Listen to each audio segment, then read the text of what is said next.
দেখেন যে আপনার ফোনে ২ মিনিট পর পর হুটহাট করে অ্যাড চলে আসতেছে। এই অ্যাডগুলো কোথা থেকে আসতেছে, কিভাবে আসতেছে, কারণ খুঁজে পাচ্ছেন না। তাহলে আজকের ভিডিওটি আপনার জন্য। আজকে আমি দেখাবো কিভাবে আপনার ফোনে ২ মিনিট পর পর অটোমেটিক যে অ্যাডগুলো শো করতেছে, এই অ্যাডগুলো কিভাবে ব্লক করবেন যাতে ভবিষ্যতে না আসে, সেই কারণটাও আমি বলবো। ঠিক আছে? তো দেখা যাক কিভাবে এই অ্যাডগুলো আপনারা ব্লক করতে পারবেন এবং বন্ধ করতে পারবেন।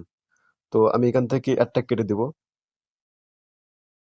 দেওয়ার পর আমি উপর উপরের দিকে যাবো। যাওয়ার পর আহ, এখান থেকে আইকন রয়েছে, জাস্ট সেটিং আইকনে ক্লিক করবেন। সেটিংস আইকনে ক্লিক করার পর এখান থেকে নিচের দিকে দেখবেন অ্যাপ ম্যানেজমেন্ট।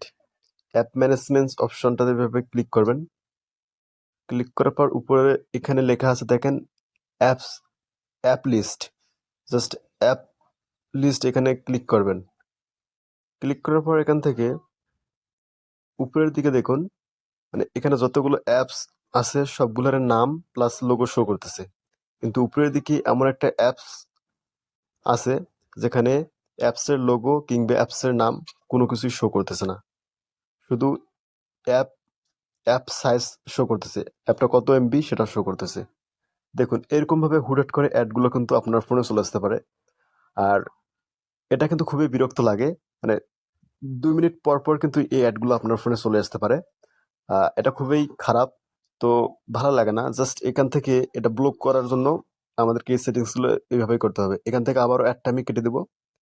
দেওয়ার পর এখান থেকে আহ, এরপরে যদি এরপরে দেখবেন যে এইরকম অ্যাপস বাদে আরো কোথাও কোথাও এরকম অ্যাপস আছে কিনা। তো আমার মনে হয় যে আর কোথাও এইরকম অ্যাপস নেই। তো আমি উপরের দিকে এই অ্যাপসটাতে ক্লিক করলাম। ক্লিক করার পরে এখান থেকে দেখুন যে নিচের দিকে লেখা আছে ওপেন আনইনস্টল ফোর্স স্টপ। তো আপনারা জাস্ট কি করবেন, আনইনস্টল এখানে ক্লিক করবেন। ক্লিক করার পর এখান থেকে ডিলিট অ্যাপ অ্যান্ড ডাটা, এখান থেকে ২ নম্বর অপশনটাতে ক্লিক করবেন। ক্লিক করার পরে এখান থেকে পারমিশন চাবে, do you want to uninstall this app. আপনারা জাস্ট ওকেতে ক্লিক করবেন। খেলা খতম। এখন কিন্তু অ্যাপসটি ডিলিট হয়ে গেছে। আপনার ফোনে আর এরকম অ্যাড কিন্তু আর আসবে না। আশা করি ভিডিওতে আমি কথাগুলো সুন্দরভাবে বোঝাতে পেরেছি। যদি ভিডিওটি ভালো লেগে থাকে অবশ্যই শেয়ার করে দিবেন। আপনার বন্ধু বান্ধবরা হয়তো এরকম সমস্যা পড়তে পারে। ধন্যবাদ। দেখা হবে অন্য কোনো ভিডিওতে।